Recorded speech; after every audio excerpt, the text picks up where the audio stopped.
दोस्तों आपका स्वागत है एक बार फिर हमारे यूट्यूब चैनल पुश क्लासेस में। दोस्तों आपके लिए मैं आज एक दूसरी पोएम लेके आया हूँ जिसका नाम है फायर एंड आइस। दोस्तों ये पोएम बहुत ही अच्छी है और बहुत ही सिंपल भी है। ये पोएम दोस्तों रॉबर्ट फ्रॉस्ट ने लिखी है।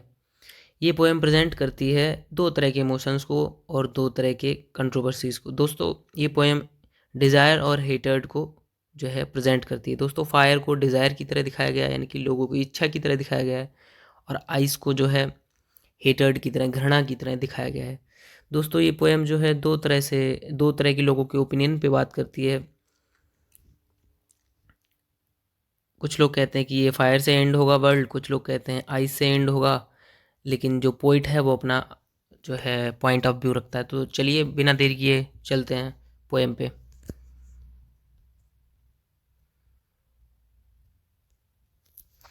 तो दोस्तों पोएम शुरू होती है, सम से the world will and in fire, यानी कि कुछ लोग कहते हैं कि जो वर्ल्ड है, जो संसार है, वो आग से ख़त्म होगा, यानी कि आग की जो डिस्ट्रक्शन पावर है वो इसे ख़त्म कर देगी। सम से इन आइस, कुछ लोग कहते हैं कि ये बर्फ़ से ख़त्म होगा, यानी कि कुछ लोग कहते हैं कि ये वर्ल्ड जो है हमारा ये आग से ख़त्म होगा, जबकि कुछ कहते हैं कि ये आइस से ख़त्म होगा।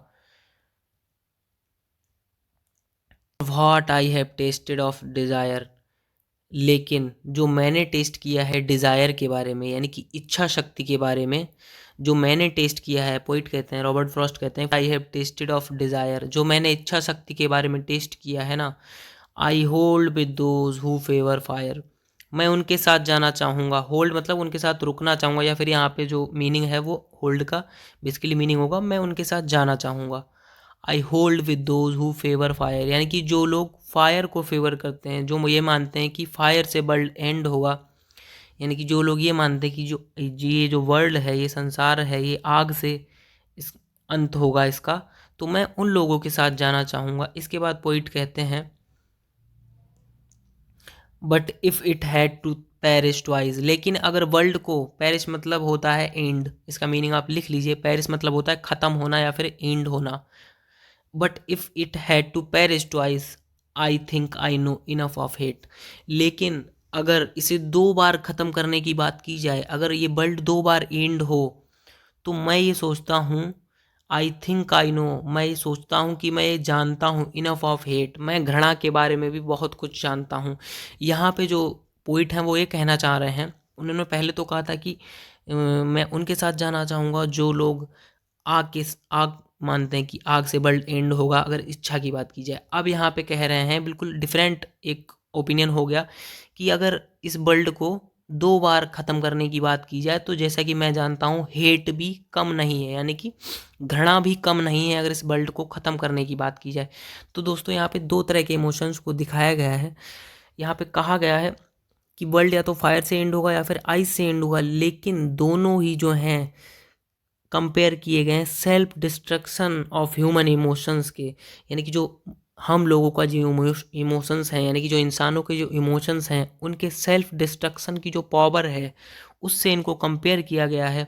यानी कि कहा गया है यहाँ पे कि जो ह्यूमंस के इमोशंस हैं, हम लोग अपने इमोशंस को कंट्रोल में नहीं रखते हैं। हम लोग अपने इमोशंस की वजह से ही, अगर हम उनको कंट्रोल में नहीं रखेंगे, एक दिन अपने इमोशंस की वजह से ही हम लोग जो हैं इस वर्ल्ड के डिस्ट्रक्शन का कारण बन सकते हैं। जैसे कि डिज़ायर की बात कीजिए एज अ फायर, तो हम अगर अपनी इच्छाओं पे कंट्रोल नहीं रखेंगे, हम हर चीज़ में जो है अपनी इच्छा चलाएंगे, अपने मन की चलाएंगे, तो ये वर्ल्ड किसी ना किसी दिन अंत हो जाएगा अगर सब अपनी इच्छा जो है अपने हिसाब से, अपने इच्छा के हिसाब से काम करने लगे। और दूसरा है घृणा, अगर हम सबसे घृणा करने लगेंगे, सभी लोग सबसे घृणा करने लगेंगे, तो किसी को किसी से प्रेम नहीं होगा, कोई लगाव नहीं होगा, कोई भाईचारा नहीं होगा, इसलिए भी ये वर्ल्ड जो है एंड हो सकता है। इसलिए यहाँ पे दो पॉइंट्स दिखाए गए हैं। तो दोस्तों आइए आगे बात कर लेते हैं। To say that for destruction ice is also great, अगर कहा जाए that for destruction ice is also great, अगर डिस्ट्रक्शन की बात की जाए तो बर्फ़ भी बहुत ही महान है, डिस्ट्रक्शन के रूप में महानतम गिना जाता है। एंड वुड सफाइस, सफाइस का मतलब होता है ये भी सफिशिएंट है, यानी कि कहा जा रहा है कि अगर डिस्ट्रक्शन की बात की जाए तो बर्फ़ भी कम नहीं है, बर्फ़ भी बहुत महान है डिस्ट्रक्शन के पहलू से, और ये भी सफिशिएंट होगा। बर्फ़ किस तरह से सफिशिएंट होगा, बर्फ़ जो है जैसे कि जम जाता है ना, तो वहाँ पे जो है जीवन बहुत ही मुश्किल हो जाता है। जैसे कि आप कश्मीर देख लीजिए, हिली एरियाज़ में देख लीजिए, बर्फ़ जब गिरती है तो रोड भी ब्लॉक हो जाते हैं, आना जाना बंद हो जाता है, ठंड बहुत बढ़ जाती है। इसी तरह से कहा गया है कि अगर बर्फ़ ने पूरे संसार को ढक लिया तो पीने के लिए ना तो पानी बचेगा, ना रहने के लिए जगह बचेगी, ठंड ही ठंड होगी, पूरा संसार जम जाएगा, सब जम जाएंगे तो वर्ल्ड भी एंड हो जाएगा। तो आइए आगे चलते हैं। तो दोस्तों अब बात कर लेते हैं इस पोएम की राइम स्कीम की। दोस्तों राइम स्कीम जो है इस पोएम की वो है A B A B, A B A B C, B C B. यानी कि दोस्तों पहली जो 3 लाइनें हैं उसमें ए बी ए जो राइम स्कीम है, अगली जो 3 लाइनें हैं उनमें A B C rhyme scheme है, और अगली 3 है बी सी बी। तो दोस्तों हमारी पूरी जो राइम स्कीम है पोएम की वो हुई है ए बी सी और बी सी बी। दोस्तों ये जो है एग्ज़ाम में काफ़ी काम में आता है, आप लोग इसको याद रखिएगा। दूसरी बात कर लेते हैं हम। दोस्तों दूसरी बात करेंगे हम, इसमें जो है पोइटिक डिवाइस कौन कौन से यूज़ हुए हैं। दोस्तों पोइटिक डिवाइस इसमें कई सारे यूज़ हुए हैं। एलिट्रेशन यूज़ हुआ है, पर्सोनिफिकेशन, सिम्बलिज्म, इमेजरी। लेकिन दोस्तों हम दो ही इंपॉर्टेंट जो पोइटिक डिवाइस हैं उनके बारे में बात करेंगे। तो दोस्तों दो पोइटिक डिवाइस कौन कौन से यूज़ हुए हैं। एक तो सिम्बलिज्म यूज़ हुआ है। दोस्तों सिम्बलिज्म का मतलब होता है किसी भी चीज़ को की ओर इशारा करना, मतलब सिंबल के रूप में किसी भी चीज़ की ओर इशारा करना। यहाँ पे देखिए किस तरह से fire is the symbol of desire and I symbolises the hatred. मतलब किसी ना किसी चीज़ के रूप को एक तरह से दिखाना, किसी चीज़ के सिंबल को दिखाना, एज अ सिंबल दिखाना। यहाँ पे जो है फायर जो है डिज़ायर के रूप में यूज़ हुआ है, और आइज जो है सिंबल ऑफ हेटर्ड यानी कि घृणा का प्रतीक। सिंबल का मतलब होता है किसी प्रतीक को दर्शाना। Similarly green and gold are the symbol of beauty and happiness. जैसे कि हम जानते हैं ग्रीन जो है वो है ब्यूटी का है, जो है सिंबल है, गोल्ड है हैप्पीनेस का सिंबल है। इसी तरह से दोस्तों फायर और आइस का यूज़ हुआ है।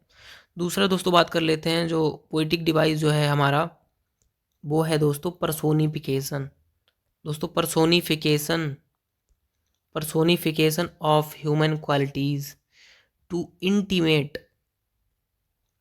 पर्सोनिफिकेशन का मतलब होता है दोस्तों किसी चीज़ की ह्यूमन से, किसी मतलब अनलिविंग जो जो जीवित चीज़ नहीं है उसकी जो है ह्यूमन क्वालिटीज से तुलना करना, उसको कहते हैं पर्सोनिफिकेशन। एक तरह से मानवीकरण, यानी कि जो मानव की जो क्रियाएं हैं या मानव की जो क्वालिटीज़ हैं उनको देखना किसी अनलिविंग थिंग में।